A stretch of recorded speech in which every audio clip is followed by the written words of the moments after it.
Bismillahirrahmanirrahim. Alhamdulillahi rabbil alamin. Wa usalli wa usallimu ala al-mabu'uthi rahmatan lil alamin. Asyhadu an la ilaha illallah wahdahu la syarika lah wa asyhadu anna Muhammadan abduhu wa rasuluh. Allahumma salli wa sallim wa barik ala sayyidina Muhammad wa ala alihi wa sahbihi wa man tabi'ahum bi ihsan ila yaumiddin, amma ba'd. Alhamdulillah, saudara-saudariku seiman, sahabat aslih yang dirahmati Allah, kembali kita bersyukur kepada Allah Azza wa Jalla atas segala nikmat yang Allah berikan sampai hari ini, yang Allah mampukan kita untuk melakukan aktivitas, dan Allah mampukan kita untuk kembali memperbaiki ketaatan kita kepada Allah, amalan-amalan kita di sisa umur kita, dan mentaubati dosa-dosa kita yang telah lampau. Salawat dan salam kepada Rasul kita Muhammad sallallahu alaihi wasallam, teladan kita, nabi kita, yang hendaknya kita sebagai umatnya senantiasa memperjuangkan apa yang beliau perjuangkan, melakukan apa-apa yang telah beliau bawa dari sunnah-sunnah beliau, dan membaca sejarah hidupnya atau sirah beliau, salawatullahi wassalamu alaihi. Sahabat asih rahmati Allah, kembali melanjutkan pembahasan kitab Ad-Da' wa Dawa karya Al-Imam Al-Allamah Ibnu Qayyim Al-Jauziyah rahimahullahu ta'ala. Di pembahasan sebelumnya atau di pertemuan sebelumnya, kita telah membahas seputar atau tema besarnya adalah kehati-hatian dari atau larangan meninggalkan amar ma'ruf dan nahi mungkar, yang dampaknya bukan hanya kepada diri kita tapi kepada masyarakat umum. Kemudian Ibnu Qayyim panjang lebar menyebutkan dari ayat Quran, kemudian hadis Rasulullah SAW, kemudian athar sahabat setelah itu, maknanya sama dan semakna dengan apa yang telah kita sampaikan dan kita bahas di pertemuan sebelumnya, sehingga saya lihat bagian dari amanah ilmiah saya harus sampaikan bahwa saya loncat dari itu semua dan langsung masuk ke pasal selanjutnya. Tapi ala kulli hal, jika sahabat asli menginginkan penjelasannya, sudah banyak di buku-buku terjemahan yang insya Allah bisa dibaca sendiri, sehingga kita langsung masuk ke pasal selanjutnya. Seperti itu mungkin teman-teman saya awali sebagai bentuk amanah ilmiah yang harus saya sampaikan juga. Kalau saya melengkap atau loncat langsung ke pembahasan selanjutnya, tema atau pasal selanjutnya, sebab di pasal sebelumnya Ibnu Qayyim banyak sekali membahas dan luas sekali pembahasannya, dan itu menjadi tambahan ilmu juga untuk kita, dan insyaallah teman-teman taslim bisa baca sendiri. Teman-teman rahmati Allah, pasal selanjutnya insyaallah kita akan bahas faslun. Kita baca qala al-mu'allif rahimahullah wa nafa'ana Allahu bi ulumihi fid dharain, amin. Faslun walil ma'asi min al-athar al-qabihah al-madhmumah wal mudirrah bil qalbi wal badan wad dunya wal akhirah ma la ya'lamuhu illa Allah. Ibnu Qayyim Al-Jauziyah rahimahullah memulai pasal baru. Beliau mengatakan dan maksiat memiliki bekas atau pengaruh yang buruk, yang tercela, yang berbahaya, yang membahayakan hati, badan, dunia kita, akhirat kita, yang tidak ada yang mengetahui kecuali hanya Allah Azza wa Jalla. Wa minha, beliau mulai menyebutkan satu persatu apa saja athar al-qabih atau pengaruh-pengaruh buruk yang dihasilkan dari dosa yang seorang hamba perbuat. Faminha hirmanul ilm, terhalangnya seseorang dari ilmu. Fa innal ilma nurun yaqdhifuhu Allahu fil qalb wal ma'siyatu tudfi'u dzalikan nur. Karena sesungguhnya ilmu itu adalah cahaya yang Allah masukkan ke dalam hati seorang hamba, dan kemaksiatan itu sesuatu yang mampu memadamkan cahaya tersebut. Walamma jalasa asy-Syafi'i baina yaday Malik wa qara'a alaihi a'jabahu ma ra'a min nufuri fatanihi fitnatihi wa tuwaqqidu dhaka'ahu wa kamala fahmihi faqala inni ara Allah qad alqa ala qalbika nuran fala tudfi'hu bi zulmatil ma'siyah. Satu kali Al-Imam Malik Al-Imam Asy-Syafi'i duduk untuk membacakan kepada guru beliau yang sangat masyhur, yaitu Al-Imam Malik bin Anas rahimahumullah. Kemudian hasil bacaan atau hasil hafalan Asy-Syafi'i di hadapan Imam Malik, gurunya, membuat gurunya tersebut takjub dengan apa yang dilakukan oleh muridnya, yaitu Syafi'i. Melihat kecerdasannya dan sempurna hafalannya, sempurna pemahamannya, kemudian gurunya Al-Imam Malik bertanya kepada Syafi'i, mengatakan kepada beliau, inni arallaha qad alqa ala qalbika nuran fala tudfi'hu bi zulmatil ma'siyah. Sesungguhnya aku melihat dalam dirimu, wahai anak muda, telah Allah masukkan ke dalam hatimu cahaya, maka jangan kau padamkan dengan gelapnya kemaksiatan. Lihat bagaimana ternyata ilmu itu adalah cahaya, dan yang menghalangi seseorang dari mendapatkan ilmu adalah kemaksiatan yang diperbuatnya. Wa qala Asy-Syafi'i, ini bait Asy-Syafi'i yang sangat terkenal sekali, masyhur sekali. Beliau mengatakan, syakautu ila waqi'in su'a hifzi fa arsyadani ila tarkil ma'asi. Aku mengadukan kepada guruku yang bernama Al-Imam Waqi' bin Jarrah. Guru beliau di Mekah kalau nggak salah, Imam Waqi'. Beliau mengadukan kepada gurunya tentang sulitnya ia menghafal, sulitnya Asy-Syafi'i menghafal. Fa arsyadani ila tarkil ma'asi. Kemudian guru saya yang bernama Waqi' memberikanku nasihat agar aku meninggalkan maksiat. Wa qala i'lam bi anna al-ilma fadl wa fadlullahi la yu'tahu 'asi. Dan beliau berpesan kepadaku bahwa ketahuilah wahai muridku, sesungguhnya ilmu itu adalah keutamaan dari Allah, karunia, dan karunia Allah tidak diberikan kepada orang yang bermaksiat. Dalam teks yang lain, bi annal ilma nurun, karena ilmu itu adalah cahaya dan cahaya Allah tidak diberikan kepada orang yang bermaksiat kepadanya. Itu satu, berarti di antara sebab buruk dari seseorang melakukan dosa adalah hirmanul ilm, terhalangnya dari ilmu.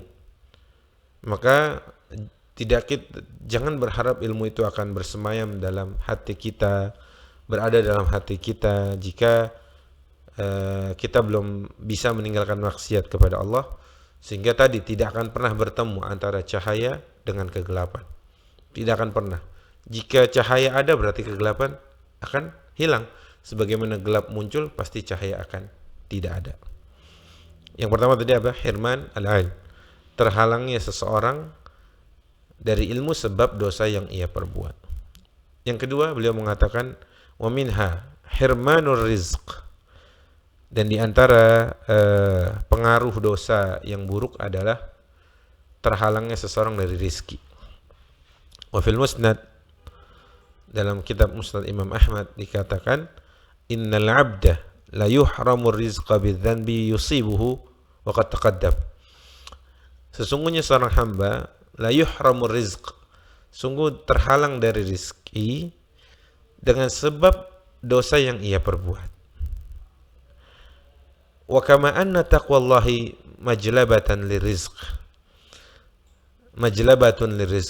sebagaimana sesungguhnya takwa kepada Allah adalah sesuatu yang mendatangkan rizki, yang memudahkan rizki, maka fatarkut taqwa mujlibatun lil faqr, maka seseorang meninggalkan takwa atau ketaatan, atau bahasa lainnya adalah bermaksiat kepada Allah, maka yang demikian mendatangkan kefakiran.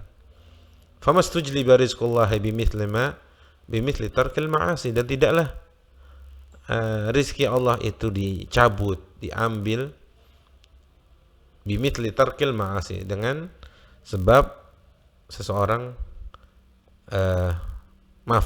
famastujliba rizqullah, tidaklah rizki Allah itu didapat bimithli tarkil ma'asi, dengan sebab seseorang meninggalkan kemaksiatan.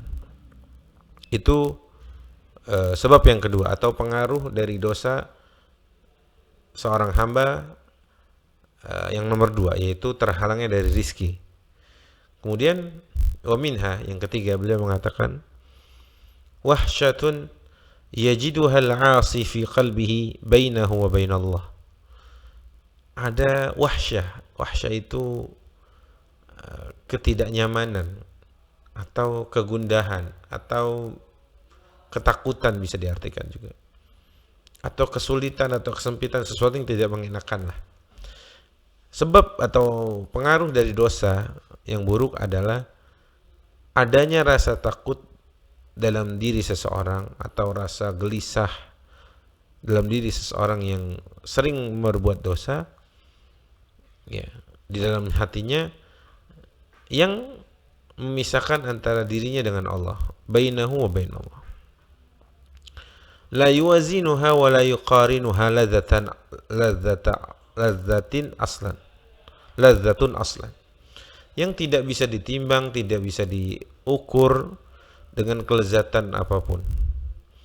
Walau ijtama'at lahu ladzatud dunya bi asriha lam tafi bitilkal wahsyah, wa hadha amrun la yahussu bihi illa man fi qalbihi hayatun wa ma li jarhin bimayyitin ilam. Sebagian menganggap bahwa kalau seseorang berbuat dosa itu menyenangkan dirinya, menyenangkan, padahal sejatinya tidak ada kelezatannya sama sekali, dan itu tidaklah dirasakan kecuali dia tidaklah orang itu bisa merasakan bahwa wahsyah itu ada dalam dirinya kecuali ia yang memiliki kehidupan dalam hatinya atau hatinya hidup. Dia akan tersadar jika selama ini ternyata kemaksiatan itu ujungnya adalah kegelisahan, bukan kesenangan. Falau lam yatruk adz-dzunuba illa hadaran min wuqu'i tilkal wahsyah lakana al-'aqilu hariyan bitarkiha. Jikalah seorang tadi tidak meninggalkan dosa karena takut terjatuh pada kegelisahan, lakana al-'aqilu hariyan bitarkiha, maka orang yang berakal sangat harus untuk meninggalkan kemaksiatan tersebut. Karena supaya saya nggak ada keraguan, kegelisahan dalam diri saya tidak maka itu seorang yang berakal pasti akan melakukannya. Nggak mungkin kita melakukan sesuatu yang ujungnya adalah keburukan kalau kita sudah tahu kalau itu keburukan, atau kebahagiaan yang kelihatannya kelihatannya covernya ini kok senang, bahagia, tapi sejatinya adalah wahsyah, ada ketakutan, kegelisahan dan sebagainya. Wa syakka rajulun ila ba'dil 'arifina wahsyatan yajiduha fi nafsihi faqal. Satu kali seseorang bertanya, mengadu kepada seorang arif yang ahli hikmah, ahli ilmu, tentang kondisi kegelisahan atau gelisah dalam hatinya, dalam jiwanya. Maka dia berkata, idza kunta qad awhashatka dzunub fada'ha idza syi'ta wasta'nisi. Orang yang arif tadi menjawab kepada seseorang yang bertanya tentang kegundahan yang ada dalam dirinya, kegelisahan. Orang arif tadi menjawab, idza kunta qad awhashatka dzunub, jika yang membuat kamu gelisah adalah dosa-dosamu, fada'ha, maka tinggalkan itu semua, idza syi'ta wasta'nisi, tinggalkan itu semua jika kamu mau, maka kamu akan mendapatkan ketenangan, al-uns, ketenangan. Walaysa 'alal qalbi amarru min wahsyati dzanbi 'ala dzan, fallahul musta'an. Tidaklah ada yang lebih pahit bagi hati seseorang dari kegundahan sebab dosa dan terus menerus berdosa, dosa di atas dosa, fallahul musta'an.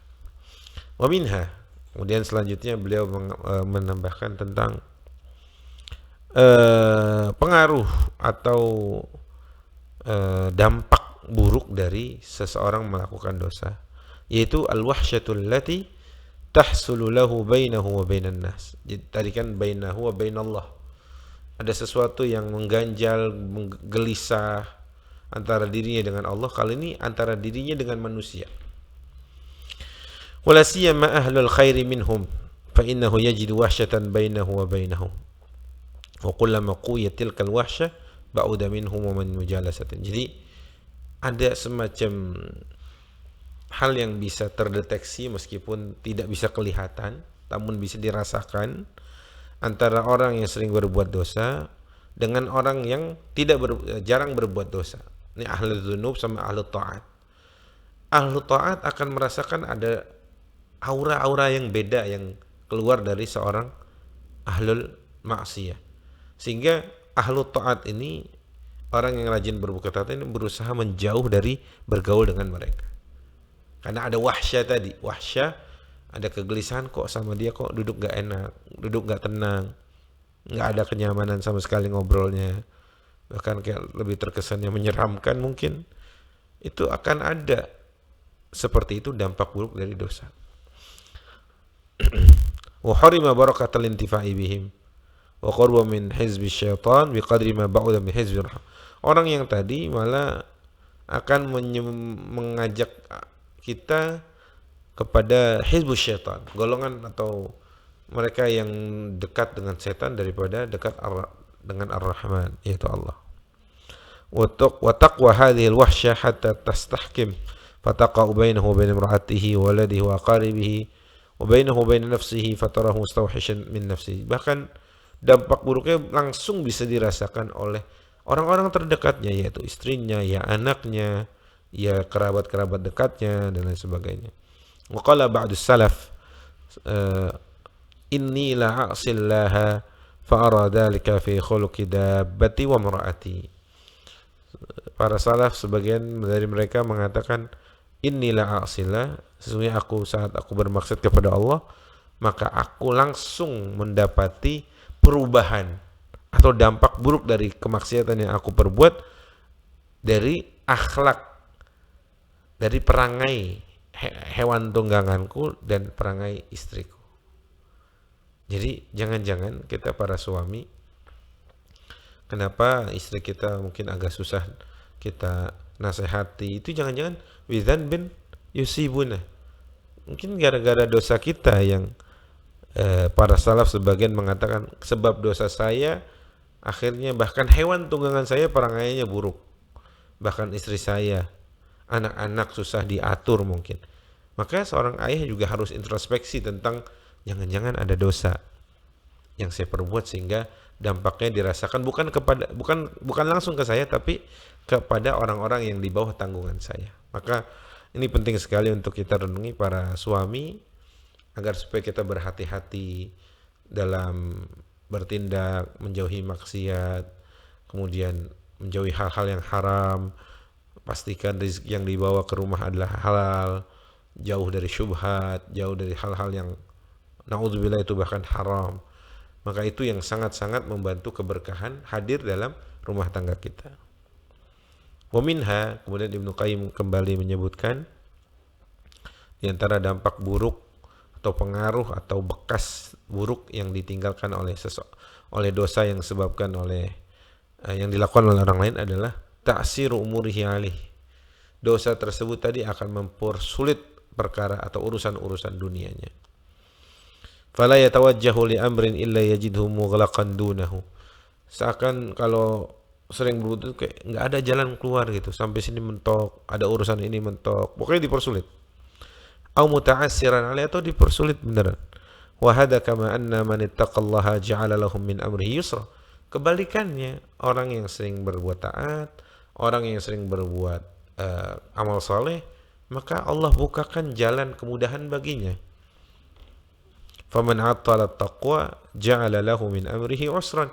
Maka orang yang melalaikan takwa, mengabaikan ketaatan kepada Allah, menjauhi ketaatan, bahkan sering terjerumus kepada kemaksiatan, ja'ala lahu min amrihi usran. Allah akan mempersulit urusannya. Wa ya lillahil ajab. Kaifa yajidul abd abwabal khairi wal masalihi masdudatan anhu wa turqaha mu'assaratan alaih wa huwa la yalam min aina uti. Maka sungguh mentakjubkan sekali. Sungguh saya heran, kata Ibnu Qayyim. Kaifa yajidul abd abwabal khairi wal masalih masdudah anhu. Bagaimana seseorang itu mendapati pintu-pintu kebaikannya dan pintu-pintu keselamatan itu tertutup oleh sebab sesuatu yang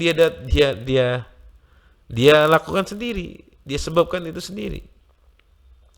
Ya, dia nggak sadar padahal mungkin urusan kerjaannya kok nggak selesai-selesai, atau lagi kerja kok nggak fokus, lagi sesuatu kok ada aja salahnya dan lain sebagainya. Ya itu kan bagian dari ta'sir, bagian dari yang beliau sebut Ibnu Qayyim di sini adalah dampak buruk dari satu dosa. Wa minha, beliau kembali menyebutkan dampak buruk dari dosa adalah zulmatun yajiduha fi qalbihi haqiqatan. Ada kegelapan dalam diri seseorang yang melakukan dosa, yang ia rasakan, ya yahissu biha kama yahissu bi zulmatil laili al-bahim idza dallahu. Seperti kok kegelapan malam jika malam itu datang.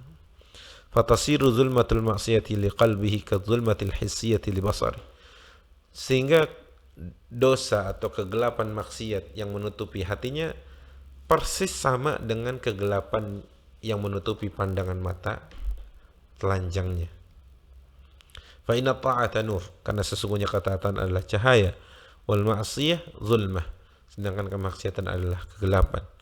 Wa kullama quyat adzulmah izdadat hiratahu. Setiap kali kegelapan itu menguat, makin bertambah gelap, maka bertambah juga kegundahan dan kebingungannya tentang agama ini. Sehingga orang tadi saking tertutup hati dengan kegelapan karena maksiat yang sedang diperbuat, yaqa'u fil bid'i wad dalalati wal umuril muhlikah. Ia jatuh kepada hal-hal yang bisa dikatakan adalah kebid'ahan, kesesatan, dan perkara-perkara yang mencelakakan dirinya. Wa huwa la yash'ur, udah begitu dia tidak sadar. Ka'a'ma kharaja fi zulmatil laili yamshi wahdahu. Seakan-akan orang tadi seperti orang buta yang berjalan di tengah malam sendirian. Orang buta ya, dia mohon maaf, orang buta itu dia kan seperti malam terus, dia hanya gelap yang dia lihat. Tambah lagi di malam hari dia makin nggak tahu nih malam apa siang dan sebagainya. Wa taqwa hadhil zulmah hatta tadhharu fil 'ain, thumma taqwa hatta ta'lu al-wajh wa tasiru sawadan fihi yarahu kullah. Bahkan bisa berdampak dari gelapnya hati bisa kepada gelapnya fisik kita. Ya, gelapnya fisik. Qala Abdullah bin Abbas radhiyallahu anhuma, sahabat mulia Abdullah bin Abbas radhiyallahu anhuma mengatakan, innal hasanati diya'an fil wajh. Sesungguhnya bagi seseorang yang melakukan kebaikan itu ada cahaya yang Allah titipkan di wajahnya. Wa nuran fil qalb, kemudian Allah masukkan cahaya dalam hatinya. Wa sa'atan fir rizq, kemudian Allah luaskan rezekinya. Wa quwwatan fil badan, ada kekuatan pada badannya. Wa mahabbatan fi qulubil khalq, dan ada kecintaan dari makhluk-makhluk Allah. Wa inna lis-sayyi'ati sawadan fil qalb fil wajh, bahkan sebaliknya, bahwa setiap kali seorang melakukan kemaksiatan, keburukan, maka seperti ada kegelapan dalam wajahnya. Wa zulmatan fil qalb, ada kegelapan di hatinya. Wa wahnan fil badan, badannya lemah. Wa naqsan fil rizq, rizkinya berkurang. Wa bighdatan fi qulubil khalq, dan kebencian yang ada pada orang-orang atau makhluk sekitarnya. Maka seseorang harus pandai-pandai benar-benar meyakini kita sedang melakukan perbuatan maksiat atau perbuatan ketaatan. Sehingga kita pilih cahaya atau kegelapan. Kita pilih apa yang mendominasi dalam jiwa, dalam hati, dalam badan, dalam wajah kita. Jika yang kita kehendaki adalah cahaya, maka sudah pasti itu dihasilkan sebab ketaatan. Jika yang kita inginkan adalah kegelapan, sudah pasti itu hasil dari kemaksiatan.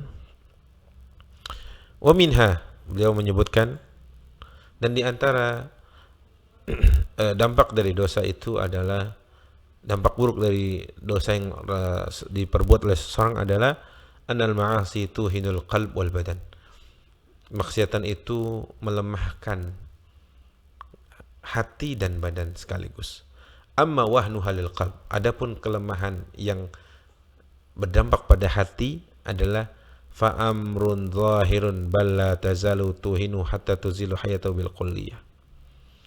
Jadi dia bisa mematikan, ya. Kemudian dia bisa menghilangkan kehidupannya secara utuh, karena kehidupan itu sebenarnya kehidupan hati.